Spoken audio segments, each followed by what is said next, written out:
Welcome friends. இன்றைக்கி நம்ம டேஸ்டான சுழியம் ரெசிபி எப்படி பண்ணலான்னு பார்க்கலாம் வாங்க. இந்த ஃபெஸ்டிவல் ரெசிபியான சுழியம் பார்க்குறதுக்கு முன்னாடி என்னோடய சேனலை சப்ஸ்கிரைப் பண்ணலைன்னா சப்ஸ்கிரைப் பண்ணிக்கோங்க. கூடவே பக்கத்தில் இருக்கிற பெல் ஐக்கானையும் கிளிக் பண்ணிக்கோங்க. இப்போ வாங்க இதுக்கு என்ன தேவைன்னு பார்த்துக்கலாம். ஒரு அரை டம்ளர் கடலைப்பருப்பு ஒரு பாத்திரத்தில் போட்டுட்டு நல்லா கழுவிட்டு முழுக்கிற அளவு தண்ணி ஊற்றி 2 மணி நேரம் ஊற வச்சிடலாங்க. இதெல்லாம் 2 மணி நேரம் கழித்து நல்லா ஊறியிருக்கும். தண்ணி நல்லா வடிகட்டிட்டு நம்ம இதை ஒரு குக்கரில் போட்டுட்டு ஒரு டம்ளர் தண்ணி ஊற்றிட்டு நல்லா 3 சவுண்டு வர வரைக்கும் வெயிட் போட்டு இறக்கி வச்சுக்கலாங்க. இப்போ இது நல்லா வெந்திருக்குங்க. இப்போ இந்த கையில் இப்படி அழுத்தி பார்த்தா நல்லா நசுங்கணும். அது வரைக்கும் வேக வச்சு எடுத்து வச்சுக்கலாம். இப்போ இது நல்லா வடிகட்டியில் தண்ணியெல்லாம் நல்லா வடிகட்டி எடுத்து வச்சுக்கலாங்க. நல்லா ஆறட்டும். மிக்ஸி ஜாரில் போட்டு அரைச்சி எடுத்துக்கலாம். இப்போது சுழியம் தயாரிக்கிறதுக்கு மேல் மாவு செஞ்சு வச்சிடலாங்க. அதுக்கு நம்ம 1 டம்ளர் மைதா மாவு எடுத்து வச்சுக்கலாம். 1 ஸ்பூன் அரிசி மாவு அது எடுத்துக்கலாங்க. 1 ஸ்பூன் நெய், அரை டீஸ்பூன் ஏலக்காய், ஒரு 3/4 கப் வெல்லம் எடுத்துக்கலாங்க. பிஞ்ச் ஆஃப் சால்ட்டும் எடுத்து வச்சுக்கலாம். இப்போ நம்ம மேல் மாவு கரைச்சி வச்சிடலாங்க. ஒரு பாத்திரம் எடுத்துகிட்டு அதில் மைதா மாவு போட்டுக்கலாம்.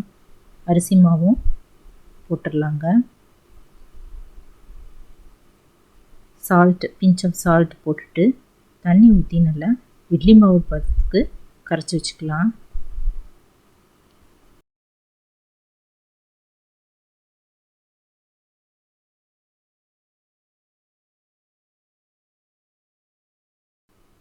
நல்லா கட்டி இல்லாமல் இந்த போல் கரைச்சி எடுத்து வச்சுக்கலாங்க. மூடி வச்சிடலாம். பருப்பு நல்லா ஆறியிருக்கும். அதை நம்ம மிக்ஸி ஜாரில் போட்டு நல்லா அரைச்சிக்கலாங்க.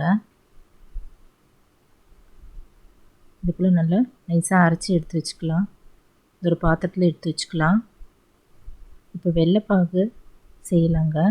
அதுக்கு அடுப்பில் ஒரு பேன் வச்சுட்டு அதில் கொஞ்சம் ஒரு 1/4 டம்ளருக்கும் குறைச்சலாக தண்ணி ஊற்றிக்கலாங்க. தண்ணி ஊற்றிட்டு அதில் வெல்லத்தை போட்டு நல்லா கரைய விட்டுடலாம். இது நல்லா கரைஞ்சி கொதிக்க ஆரம்பிச்சிருங்க.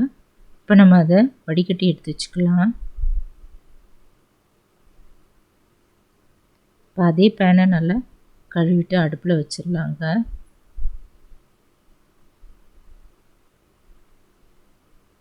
வெள்ளைப்பாகு அதில் ஊற்றிட்டு நம்ம அரைச்சி வச்சுருக்கிற கடலைப்பருப்பு பூரணம் அதை இதில் போட்டு நல்லா கரண்டியில் கிளறிக்கலாங்க.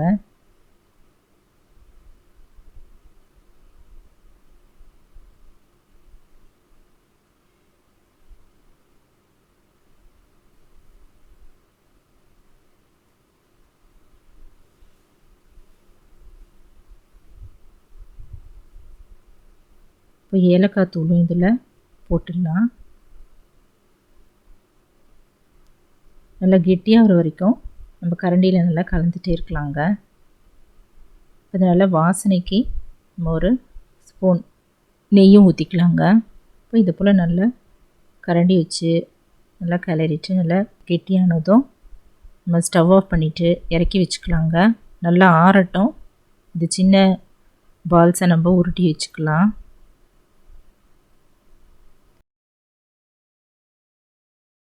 இது இன்னொரு பாத்திரத்தில் ட்ரான்ஸ்ஃபர் பண்ணிவிட்டு கொஞ்சம் அரிசி மாவு எடுத்துக்கலாங்க.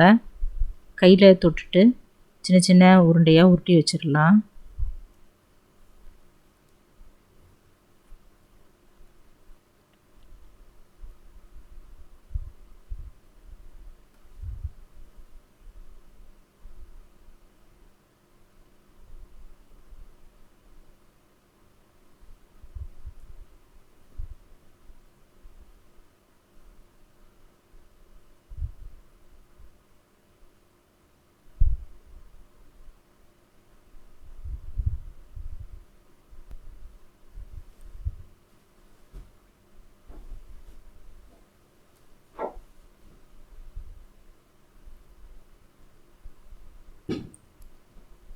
இது போல் எல்லா உருண்டையும் நம்ம உருட்டி வச்சுக்கலாங்க.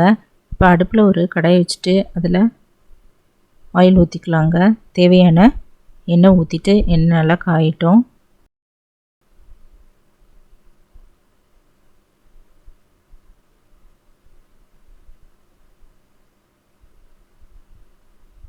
உருட்டி வச்ச அந்த கடலைப்பருப்பு பூரணத்தை இதில் நல்லா முக்கி எடுத்துடலாம். முக்கிட்டு காஞ்சிட்ருக்கிற எண்ணெயில் ஒவ்வொன்றா போட்டுடலாங்க.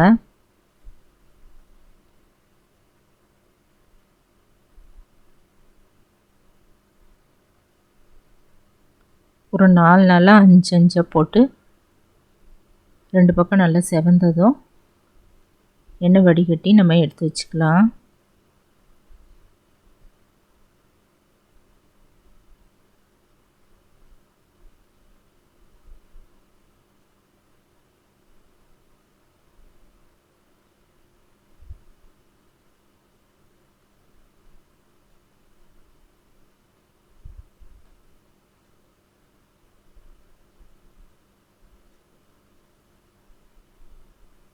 இது கரண்டியில் அடிக்கடி கிளறாமல் நல்லா வெந்த பிறகு நம்ம திருப்பி போட்டுக்கலாங்க.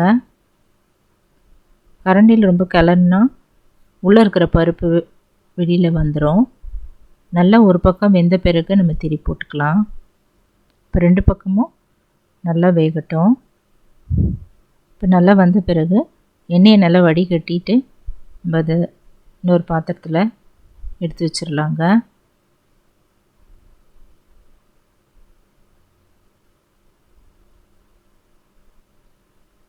இந்த போல் நம்ம அடுத்த ஈடும் நம்ம சுட்டு எடுத்து வச்சுக்கலாம்.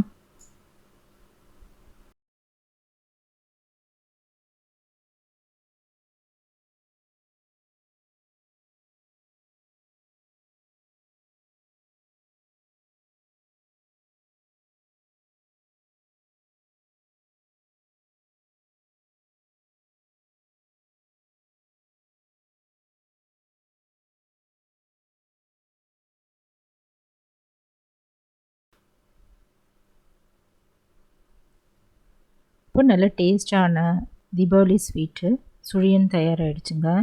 நீங்களும் இதை வீட்டில் செஞ்சு பார்த்துட்டு எப்படி இருக்குன்னு கமெண்ட்டில் சொல்லுங்கள் ஃப்ரெண்ட்ஸ்.